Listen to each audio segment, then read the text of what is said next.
तो दोस्तों मैं भारत ग्रह से आपके अपने यूट्यूब चैनल कैच द टिकी मैच पे आपका हार्दिक अभिनंदन करता हूं। दोस्तों आज मैं लेके आ गया हूं आपको मेरा दिव्य लेके चलता हूं सीधा ये स्मारक दिव्य का लोकार्पण हुआ था और सीधा चलते अपन डायरेक्ट बहुत ही बड़ी भयानक बहुत ही खूबसूरत तरीके से यहाँ पे बनावट बना रखी है। स्टॉप। मैं आपको आज पूरा विवरण बताऊंगा, कहाँ जन्म हुआ था, किससे युद्ध लड़ा और यहाँ मैराथन ऑफ दिव्य का युद्ध कैसे क्या किया। ये दोस्तों पूरा व्यू दिखाऊंगा आपको। ये मैराथन ऑफ दिव्य की पहाड़ियाँ है। यहाँ पे मेरा महाराणा प्रताप ने मैराथन ऑफ दिव्य के नाम से युद्ध लड़ा था। ये महाराणा प्रताप की सबसे हाईएस्ट और ऊंची टेम्पल बना रखी यहाँ पे। ये व्यू है यहाँ का। दोस्तों आप मेरे साथ बने रहिए, मैं आपको पूरा विवरण दिखा देता हूँ यहाँ का।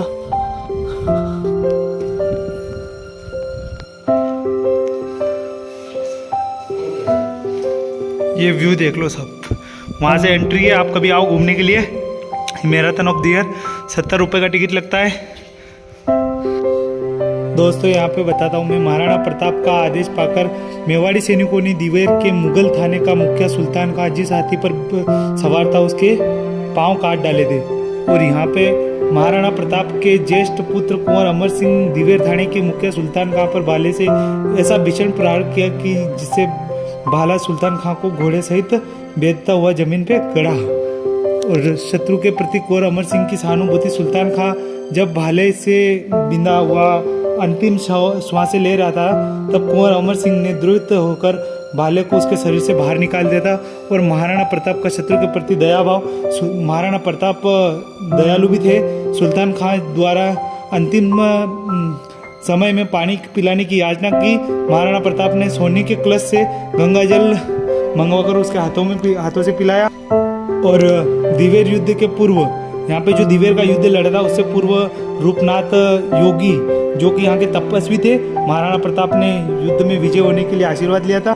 महाराणा प्रताप अपने सामंतों के साथ नवरात्र पर मेवाड़ राजघराने की कुल देवी श्री बायड़ माता जी और महाराणा हमीर के खड़क को प्रणाम करते हुए महाराणा प्रताप भामाशाह धन अर्पित करते हुए चूलिया गांव से मालवा से लूटकर धन लाए गए थे, जो महाराणा प्रताप को भेंट की गई। और यहाँ पे युद्ध में बहलोल खां का सामना महाराणा प्रताप से हुआ। प्रताप ने अपनी तलवार के एक ही प्रचंड वार से टोप और कवच घोड़े से काट डाले। युद्ध में चेटक का पिछला पैर तलवार से कट गया था। घायल होकर चेटक ने हल्दी घाटी 6 मील दूर बलीचा गांव तक प्रताप को सुरक्षित ले जाया गया और नाले को पार करते हुए अंतिम श्वास ली। यहाँ पे चेटक जीवित नहीं रहे थे। और यहाँ पे हल्दी घाटी के युद्ध में आमेर के कुंवर मान सिंह का महाराणा प्रताप से सामना हुआ। और प्रताप ने युद्ध में पूरा दमखम दिखाते हुए चेटक को पिछले पैरों पर खड़ा कर हाथी पर सवार मान सिंह पर भाले से वार किया, लेकिन हाथी के होदे से झुककर वो बच गए थे। हल्दी घाटी का युद्ध 18 जून 1576 को हुआ था। महाराणा प्रताप के वनवासी भीलों ने भी बहुत सहयोग दिया था। और महाराणा प्रताप का मुगल अधीनता स्वीकार नहीं करने की ये प्रतिज्ञा ली थी। और जगमाल को सामंत गद्दी से उतारते हुए गोगुंदा के महल आकर सामंतों ने जगमाल कुंवर प्रताप सिंह के छोटे भाई को हाथ पकड़कर राजगद्दी से उतारकर महाराणा प्रताप को गद्दी पे बिठाया था और राज तिलक कराया। महाराणा उदय सिंह की दाह क्रिया से लौटते हुए सामंतों ने विचार विमर्श कर सबकी सहमति से गोगुंदा के महादेव बावड़ी पर कुंवर प्रताप सिंह को बिठाकर सलूम्बर रावत कृष्णदास एवं देवगढ़ रावत सांगा ने उनका राज तिलक किया था।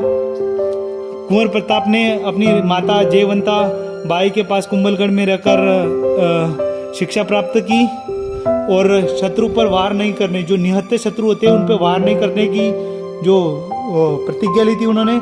2 तलवार साथ में रखने की भी प्रतिज्ञा उनकी माँ से ली थी। महाराणा प्रताप हमेशा दो तलवारें लेके चलते थे। महाराणा प्रताप की शिक्षा कुंवर प्रताप सिंह को मेवाड़ की रीति के अनुसार नीति धार्मिक विषयों की शिक्षा दी थी। युवावस्था में आने तक कुंवर ने प्रताप घुड़सवारी और अस्त्र शस्त्र का कुशल संचालन, सैन्य रणनीति, युद्ध की। और महाराणा प्रताप का जन्म रविवार ज्येष्ठ शुद्धि 3 1597 विक्रम संवत 9 मई 1540 को महारानी जयवंता बाई ने कुंभलगढ़ के कंवरपदा महल में कुंवर प्रताप को जन्म दिया था। यह चित्र देख सकते हो आप। महाराणा प्रताप युद्ध जो दिवेर में युद्ध हुआ था, विजय के पश्चात एकलिंग नाथ का स्मरण करते हुए महाराणा प्रताप का चित्र देख लो। दोस्तों मैं बहुत ही कम समय में आपको बहुत ज़्यादा दिखाना चाहता हूँ व्यू, क्योंकि मैं स्पेशल यूट्यूबर से ये पूरा व्यू आपको दिखा रहा हूँ। जो महाराणा प्रताप ने अंतिम सांसें ली थी उसका व्यू और बता देता हूँ मैं आपको। ये बाहर का व्यू एक बार और देख लो आप। ये मैराथन ऑफ दिवेर की सबसे ऊंची टेम्पल है।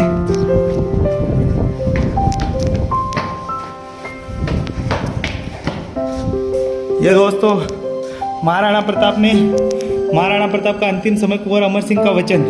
सन 1597 में बाघ का शिकार करते समय धनुष की कड़ी प्रत्यंचा खींचते हुए पेट में चोट लगने से प्रताप अस्वस्थ हो गए।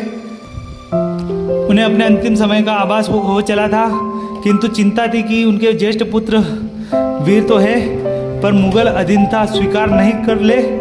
उनकी इस चिंता को देखकर कुंवर अमर सिंह ने सामंतों के सामने पिता को वचन दिया कि हम जीते जी मेवाड़ को कभी मुगल साम्राज्य का गुलाम नहीं होने देंगे। महाराणा प्रताप का महाप्राण अमर सिंह के वचन के पश्चात माघ शुक्ला 11 विक्रम संवत 1653 19 जनवरी 1597 को 57 साल की उम्र में महाराणा प्रताप चावंड में देहासन हो गया। तो दोस्तों अगर आपको अच्छा लगा हो तो लाइक करो, शेयर करो, कमेंट करो।